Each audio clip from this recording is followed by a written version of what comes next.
Hey YouTube, in this video I'm gonna replace the serpentine belt on this 2010 Lexus RX350. Should be the same from 2010 to 2015.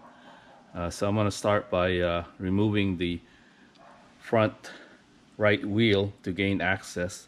There's a panel there that comes off. It's really tight in there, and so I'm gonna go ahead and get started. Lift up the car and support it with jack stand and block the wheels from rolling. So here's a view from the top. As you can see, it's pretty tight in there. Most cars are usually replaced from the top, but in this car there's not much clearance, and as you can see.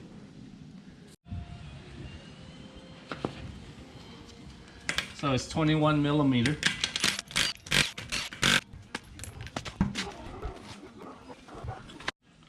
Okay, so I got the wheel removed. So next, as you can see, this panel, a couple of bolts, I'm gonna remove that to get to gain access. So there's two 10 millimeter bolts.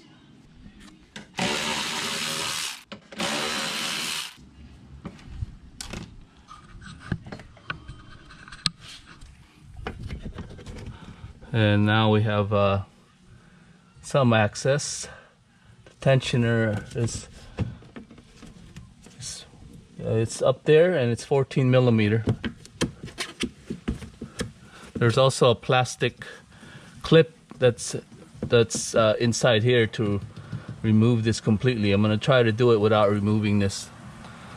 So I have this gear wrench serpentine belt tool.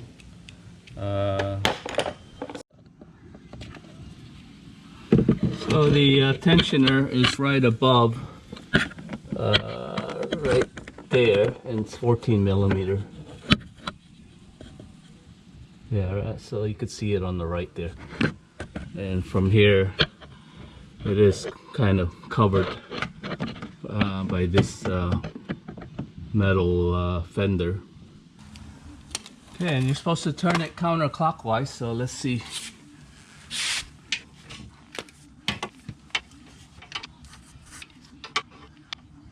So I got this backwards, so let me flip it around. This is right tight, see now. So you could better see it. So, and yeah, so I can rotate it and release the belt. And as you can see, so I'm going to go ahead and slip the belt off and then put the new one. I got the Bando brand from Rockauto. Should be a OEM brand for less price than what Lexus would sell it for. So I'll go ahead and then just need to route it per the diagram.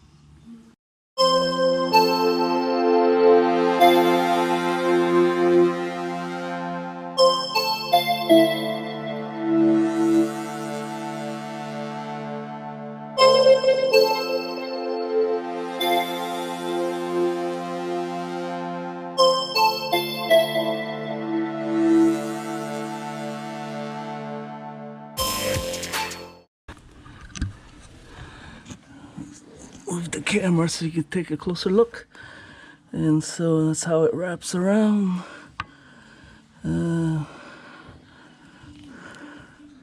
Okay, I got the old belt removed. I did go lay under the car using this mat, and again I put a jack stand, and also you can't see from here, but I placed a couple of the wheel chock to stop it from rolling. Handbrakes on, it's on park, and I'm replacing it as a preventive maintenance. The car is 9 years old and has 80,000 miles, and I'm not sure when this belt was replaced before. So here's the belt I got.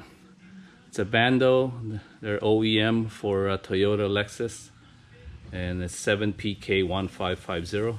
So I'm going to compare it with the old one, make sure it's the right length and the right number of rib. So the old one doesn't have any branding or part number, but it is the same length. There's the Bando part number, made in USA, and it's 1, 2, 3, 6, 7 rib, and matches the old one.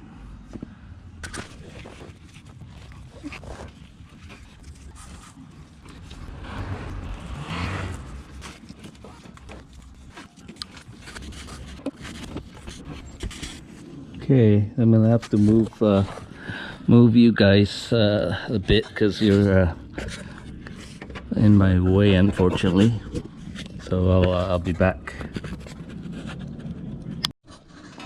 Okay, so I got the belt routed, so I just need to release the tensioner and wrap the belt around it. So I'm gonna go ahead and try to do that.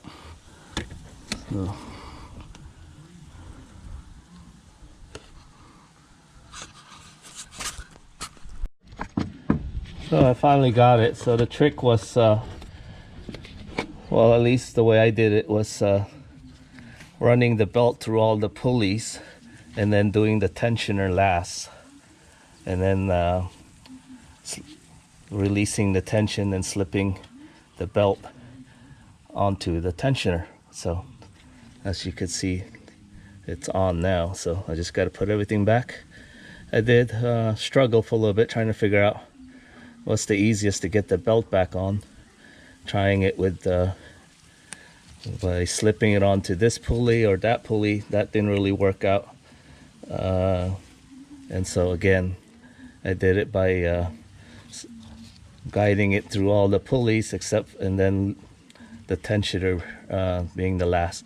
And it does help to have this special, well, actually you can get away with this ratcheting tool that I'm using here, which came with the kit, with the gear wrench serpentine toolkit.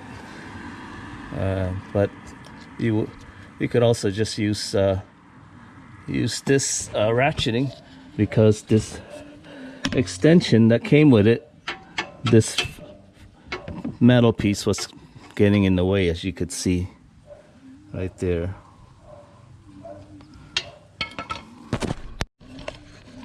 So here's another look with the new belt installed, and I'll attach a belt routing diagram that should help. And again, I made sure everything is in the pulley seated, which it should be. I'm gonna go ahead and start and test it.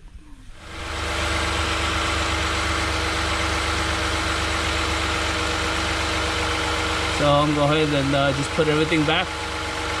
Just a couple of the bolts and the wheel, and I should be good to go. I didn't have to remove anything from the top, so that saved me a lot of time. I did not need access or do anything from the top again. It was all done from the wheel area here. So I got the wheel installed, the cover replaced, and torquing the wheel to 85 foot-pound. I'm not sure what the specs is, but that's what I'm going with. Okay, so it wasn't too bad. It took about an hour. So thanks for watching. Please like and subscribe for more car stuff.